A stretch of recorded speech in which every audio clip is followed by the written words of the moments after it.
that sort of gets it off kilter, sort of toward the middle of the semester. But other than that, we try to keep it sort of lined up in A&P1. A&P2, it lines up much better because the chapters sort of pop, and like you go from chapter to chapter to chapter, and you don't have these, with A&P1, there's a chapter over like bone anatomy, and then there's the bone physiology, and then there's joints, and so it's like all those sort of, you're really spending all the time in the anatomy lab on that bone anatomy like chapter, and then you do 3 labs of that instead of being able to just jump straight to, we don't do a bone physiology lab, like that kind of thing. So yeah, it sort of does. My goal is for it to line up as much as possible. In the summers, the way I set up the class is that the lecture and lab are at the exact same time. And so what I do is in the summers, I'll actually just go, like, whenever it's time to do that material, we go to the lab and do it. And it works so much better. And I wish there was a way to do that all the time. I always tell people, the averages in my summer classes are much higher than you would expect. They always are.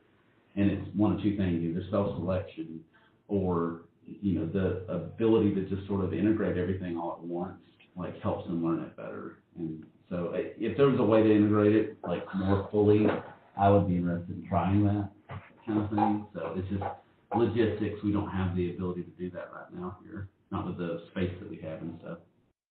Okay. Which learning management system do you use, and are you required to use it? We have D2L, and no, we're not required to use it. There's still a lot of professors who don't. I sort of see D2L as a content like machine. All I do is put content on there for the students to get. That's where they go to get their content.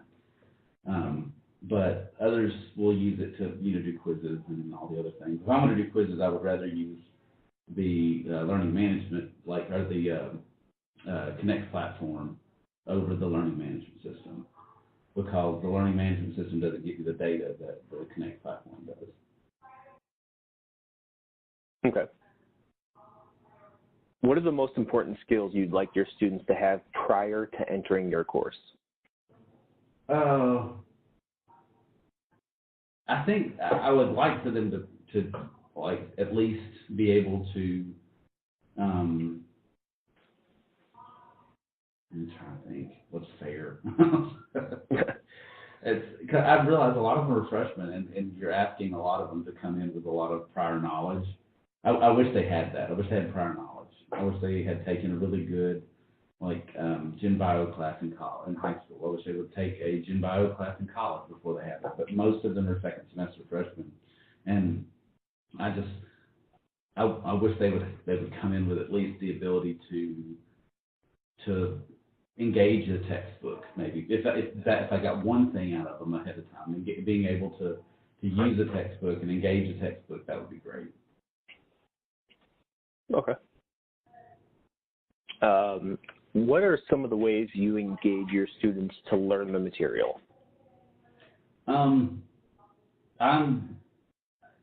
willing to be completely ridiculous, like with no qualms about it whatsoever. I will gladly, I have a puppet show I do in A&P2 to help them understand how the white blood cells, how the clones form. I think what else I've done. I've done, I'll do videos to help cover topics again. I have an always open door policy, so that my door is literally always open, and they're welcome to come in. If I'm there, they can come in. The only time I've ever closed the door is if I've got a deadline or something like that. And so they know that. I use social media heavily to try to engage the students. I like to, I try to avoid emailing them too much, because what I found is if you email them too much, they get tired of, they don't check it, they stop looking at it. If it's not important every time you send them an email, they're not going to look at it. And so I try to avoid doing that. At one point I used a app that, it was a pilot program for this app that was designed to be sort of like a closed Facebook for a class. and so that the students could post stuff and ask questions and, get responses and things like that. And that was actually really useful. I really enjoyed using it.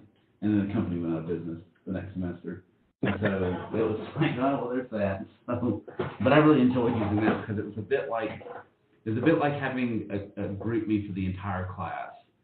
But and everybody sort of treated it that way. Like, people would post funny anatomy memes and they would, this test is going to kill me, and then I could go in there and I could actually say something really positive about, hey, that was useful for me to be able to engage them on. And so it's, I would like to have something like that again, up to a certain extent, like some sort of, just like global chat board type thing that the students you could engage them on, but I don't have anything like that. Okay. Can you describe the overall structure of your course? Yeah. So, go ahead. So are you talking about kind of the point system, or the way that I structure Value Lab versus online products, or? So we're actually going to go through both. So how would you outline your course on the syllabus in terms of what you're doing each week? Oh, but okay. then, how are students evaluated? So okay. What percentage of exams is their grade, quizzes, online homework, et cetera? Okay.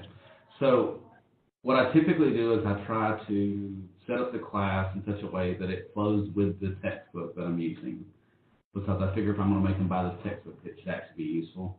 And so I try to follow the same flow of the textbook. Occasionally I can't do that because it doesn't make sense to me, or a particular joke I want to tell won't work that way. And so you have to sort of but most of the time that's what I'm trying to do, is sort of flow with the book. So what I'll do is I'll go back and I'll build. I don't use the pre-prepared slideshows. I don't like them, to be honest. It's just they're not me, and so I can't use them. And so I have used them, but how did they approach this kind of thing? I looked at them and looked at that sort of thing. But usually I go back and I build my own.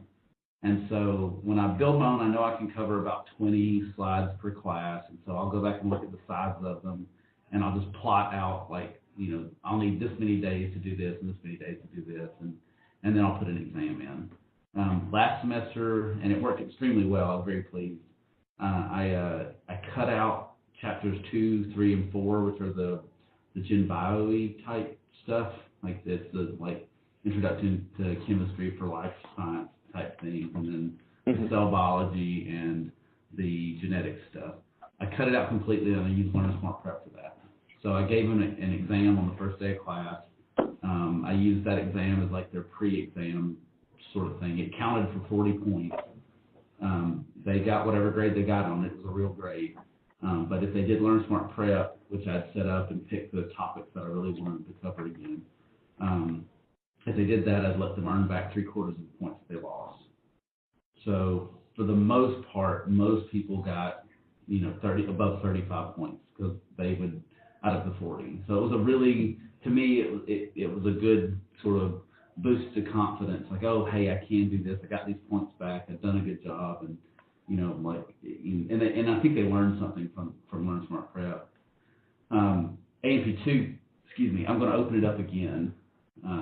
And have them look at it, have them basically go through it again, LearnSmart Prep as a review, and I'll reduce the amount of time it takes to do it, and I know it'll be only worth 10 points or something. I haven't decided, but basically use it as a way to hey, here's these major topics that I know are important for AMP2. I need you to look at them again.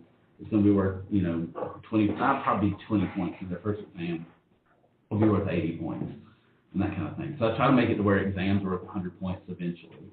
And so the first exam that they actually wind up taking, that's a real what I call percolating P exam, covers chapters 1, 5, and 6, with 6 total questions coming from chapters 2, 3, and 4, 2 questions each, just to make sure they got it, and see that I wanted to see if the LearnSmart Prep part worked.